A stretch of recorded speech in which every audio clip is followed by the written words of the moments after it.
안녕하십니까? 이번 주 전 세계를 뜨겁게 달군 주요 뉴스를 전해드립니다. 2025년 8월 11일부터 15일까지 정치, 경제, 기술, 사회 각 분야에서 가장 많은 관심을 받은 소식을 하나로 엮어 정리했습니다. 먼저 정치 분야 소식입니다. 이번 주 최대 외교 이벤트는 미국과 러시아 정상의 극적인 만남이었습니다.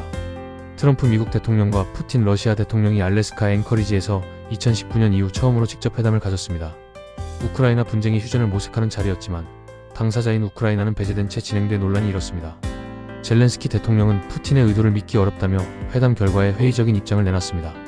한편 중동 가자 지구에서는 인도적 위기가 한층 심각해지고 있습니다. 이스라엘군의 공습으로 하루 만에 80명이 넘는 팔레스타인 주민이 숨지고 봉쇄로 인한 식량과 의약품 부족이 겹치면서 사사자도 속출했습니다. 언론인 사망 사건까지 발생하자 유엔과 국제사회는 독립조사를 촉구하며 우려의 목소리를 높였습니다. 미국 내부에서도 정치적 긴장이 고조되고 있습니다.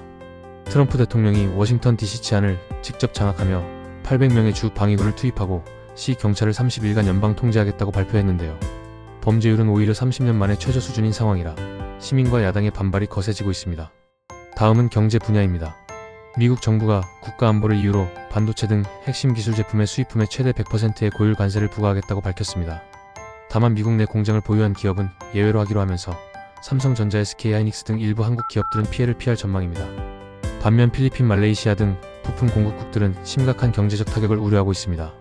일본 증시도 주목을 받았습니다. 니케이 평균 주가가 42,700엔을 돌파하며 사상 최고치를 경신했습니다.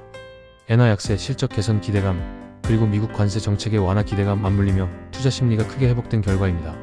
중국 경제는 여전히 불확실성 속에 있습니다. 부동산 위기 여파가 이어지는 가운데 미중 무역 갈등이 장기화되며 회복 속도가 더뎌지고 있습니다.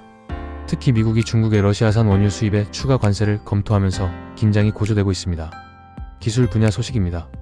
애플이 시가총액 4조 달러 돌파를 눈앞에 두고 있습니다. 인공지능 기술을 아이폰과 서비스 전반에 확대 적용하겠다는 전략이 투자자들의 기대를 끌어올렸고 최근 2달간 주가가 16% 이상 급등했습니다. 업계는 곧 출시될 아이폰 16이 AI 혁신의 시험대가 될 것으로 보고 있습니다. 그러나 AI의 빛과 그림자가 동시에 드러난 사건도 있었습니다. 호주의 한 변호사가 인공지능이 만들어낸 가짜 판례를 재판에 제출했다가 법정에서 사과하는 일이 발생했습니다. 법원은 AI가 제시하는 정보를 반드시 검증해야 한다는 경고를 거듭 강조했습니다. 마지막은 사회 분야입니다. 중동과 남유럽 전역이 기록적인 폭염과 산불로 몸살을 앓고 있습니다. 이라크는 50도에 육박하는 폭염 속에 대규모 정전이 발생했고 이탈리아에서는 4세 어린이가 열사병으로 숨졌습니다.